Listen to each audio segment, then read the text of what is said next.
네, 늘 은혜로운 찬양으로 하나님의 임재를 우리와 나눠주시는 갈릴리 찬양대 감사합니다. 그리고 무엇보다 오늘 입교 그리고 세례로 주의 몸된 지체로 함께하게 된 여기 계신 한 분 한 분, 한 영혼 예수님의 이름으로 축복하고 환영하고 그리고 참 기쁩니다. 하나님께서 오늘 말씀을 통해서 그리고 오늘 예배를 통해서 영광 받으시고 또 여러분의 삶 가운데 주님의 큰 생명의 복이 있기를 예수님 이름으로 축복합니다. 입교하시는 청소년 분들이 많은데 이번이 마지막 처음이자 기회입니다. 부모님께 꼭 사달라는 거 꼭 사주십니다. 저는 책 한 권으로 끝냈던 기억이 있습니다. 아쉬워서 말씀드립니다. 사랑하는 성도 여러분, 이번 주에 가장 큰 이슈는 뭘까요? 우리의 관심은 어디에 있겠습니까? 여기 계신 분들은 이제 인생이 바뀌는 것이죠.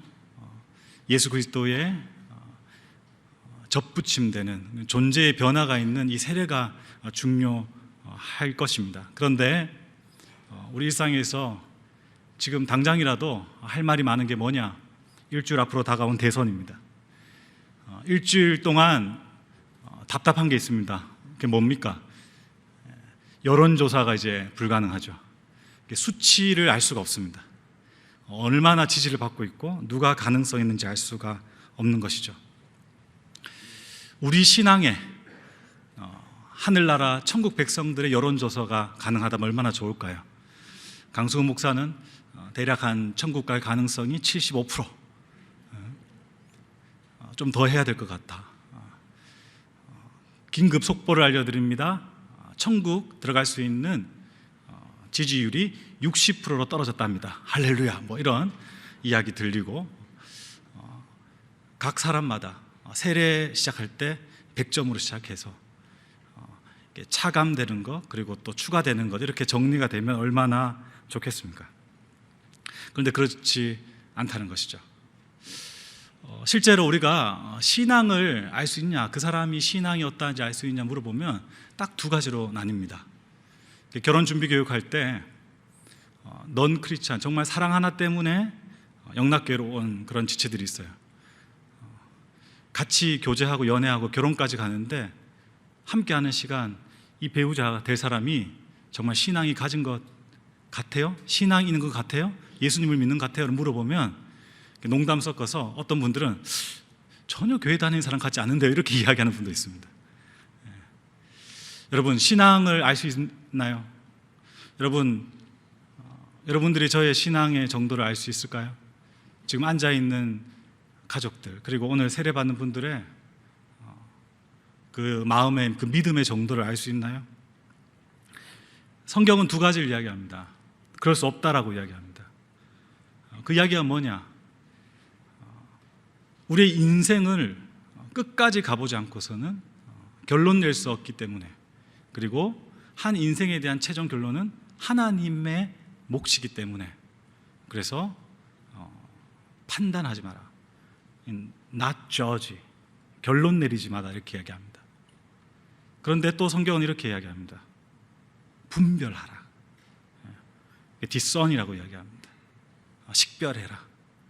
하나님의 미쁘신 뜻, 기쁘신 의도가 무엇인지, 그리고 영생을 얻는 것이 무엇인지 그것을 고민하고 찾고 그리고 인생 가운데서 경험하라고 이야기하는 것이죠.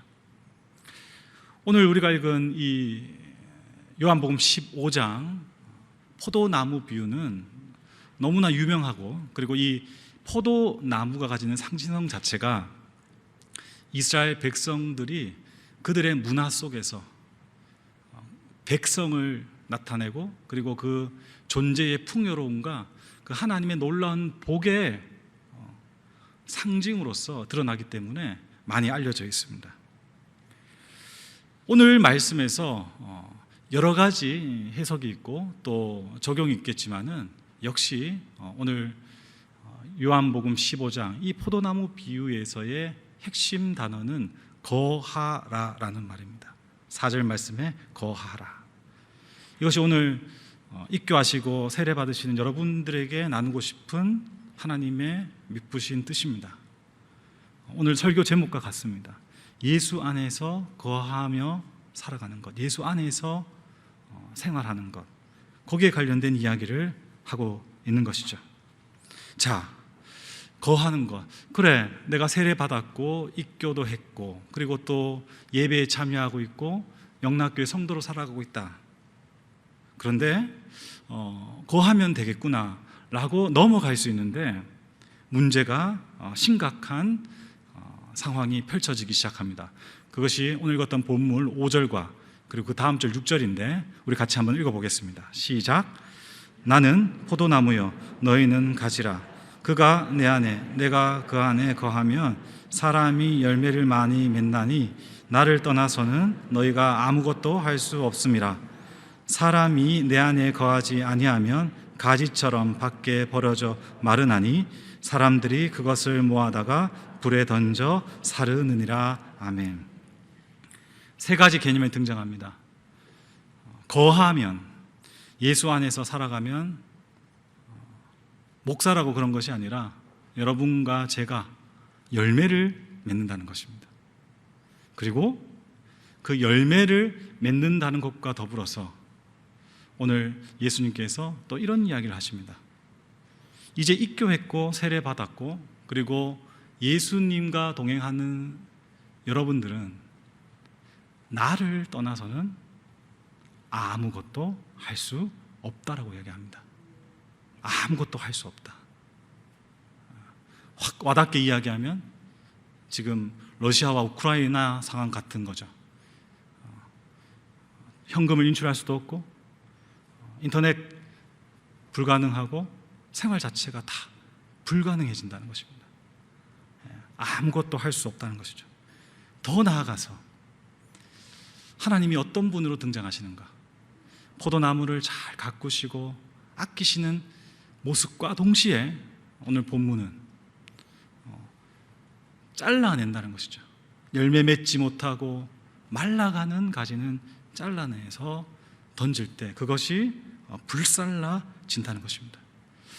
여러분, 이 부분을 중요하게 해석하고 강조했던 19세기 찰스 펄전이라는 목사님은 하나님께서 정말 인자하시고 자애로우신 그 아버지의 성품을 농부에 그대로 투사해서 그 농부가 그 포도나무를 아끼는 내용으로 설교를 아름답게 펼치는 것과 동시에 가지에서 잘려진 그 존재가 불살라지는 모습을 아주 리얼하게 묘사합니다.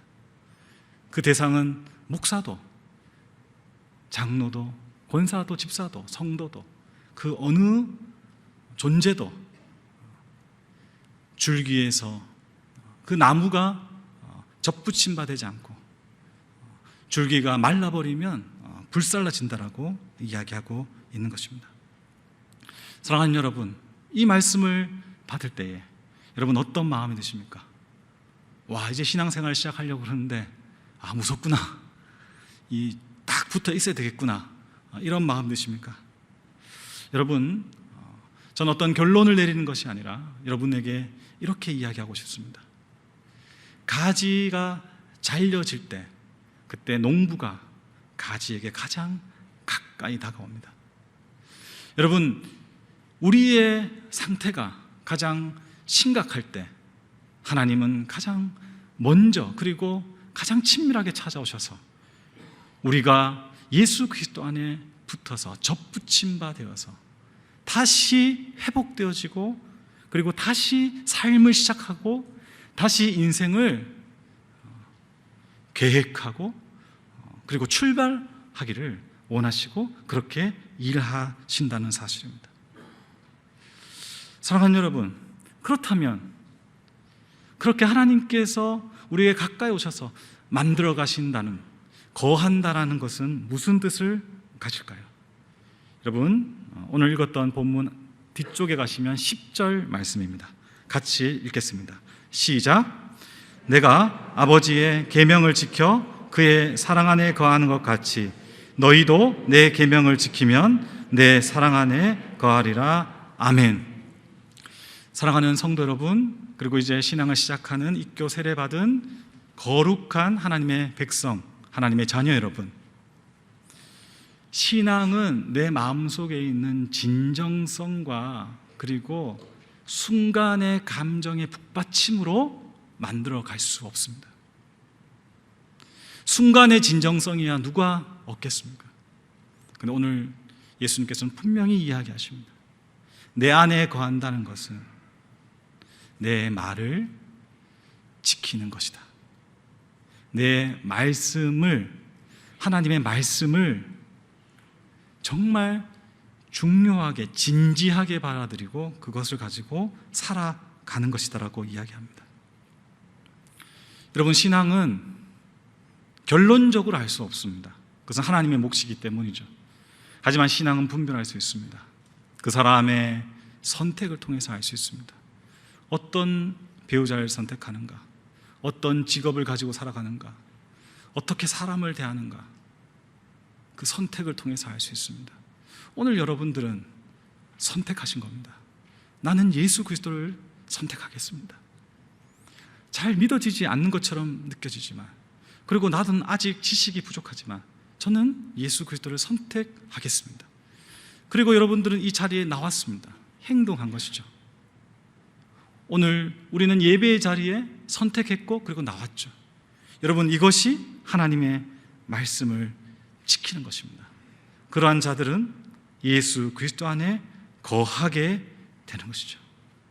여러분, 이것을 하나님이 딱 규정을 정해놓고 우리를 갖다가 막 힘들게 하는 어떤 것으로 생각하면 그것은 큰 오산입니다. 기억하십시오. 신앙은 어떤 점수 매기기 위해서, 그리고 대학에 들어가듯이 커트라인이 있어서 그것을 넘기기 위한 일종의 게임이 아닙니다. 신앙은 여러분이 어떤 존재인지를 철저하게 절감하고 그리고 그것을 깨닫고 그것을 가지고 살아가는 여러분 삶 전체인 것입니다. 사랑하는 여러분, 에베소서 1장 3절에서 7절은 예수님에 대해서 이렇게 이야기합니다. 그리고 예수 안에 거하는 삶에 대해서 다음과 같이 말하고 있는데요. 찬송하리로다. 하나님 곧 우리 주 예수 그리스도의 아버지께서 그리스도 안에서 하늘에 속한 모든 신령한 복을 우리에게 주시되. 여러분, 예수 안에 있으면 복 받습니다. 분명히 복 받습니다. 그런데 그 예수 그리스도, 그분이 어떤 분이신가? 창세 전에 그리스도 안에서 우리를 택하사라고 이야기하고 있습니다. 여러분, 이 말씀을 단순하게 읽으면 이렇게 생각할 수 있습니다. 하나님이 참 놀라우시다. 창세 전부터 이미 다 예정하셔가지고 우리를 이 복되고 또 생명의 자기를 이끌어 주셨구나, 이렇게 생각하는 것이죠. 그런데 한편은 이렇게 생각할 수도 있습니다. 아니, 아담과 하와가 선과 악을 아는 나무 열매를 먹기 전 그때부터 이미 반역하고 죄 짓는 것을 예측하시고 준비하셨단 말인가? 너무 별론데? 이런 생각이 들 수가 있죠. 여러분, 그런 생각 안 드셨어요? 세례교육 받으실 때, 신앙생활 하시면서, 아니 그러면 다 이미 계획하고 다 만들어놓은 틀 속에서 그러면 나는 이렇게 사는 것이 전부인가, 이렇게 받아들일 수 있는 것이죠. 그럼 그 계획과 질서에 맞춰서 나는 점수를 잘 맞으면 천국에 들어갈 수 있고, 계속해서 예수 그리스도의 접붙임 바 될 수 있고, 열매를 맺을 수 있고. 여러분, 그렇지 않습니다. 태초부터 예수 그리스도께서 우리에게 필요하셨다는 것은요, 우리 존재가 신라곤 해서 죄를 짓지 않더라도 우리의 존재 자체가, 저와 여러분이 10년, 20년 신앙생활, 30년 평생을 하지 않고 이제 막 시작하더라도, 그리고 그런 오랜 시간 신앙생활을 하더라도 우리가 잠자고 일어난 하루의 삶을 하나님으로부터 받으면 우리는 우리의 생명과 우리의 힘과 우리의 삶의 근원을 하나님으로부터만 받는 존재라는 약속인 것입니다. 여러분, 이것이 포도나무의 비유입니다. 여러분, 하나님이 여러분의 삶을 흔드실 것입니다.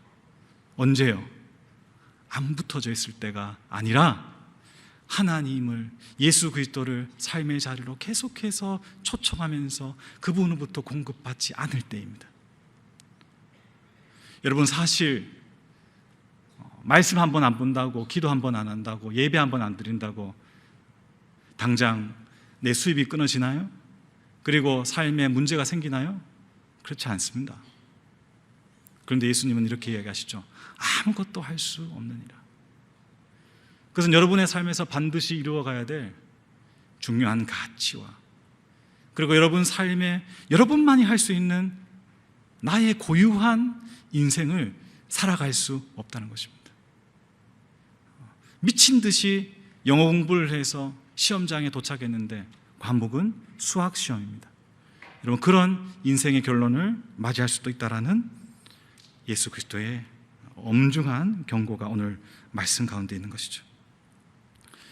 사랑하는 성도 여러분, 그리고 오늘 그리스도의 지체가 된 세례 입교하신 성도 여러분, 저는 너무나 당연한 말씀과 기도를 통한 예수 그리스도의 접붙임을 다시 확인해 드리고 싶습니다.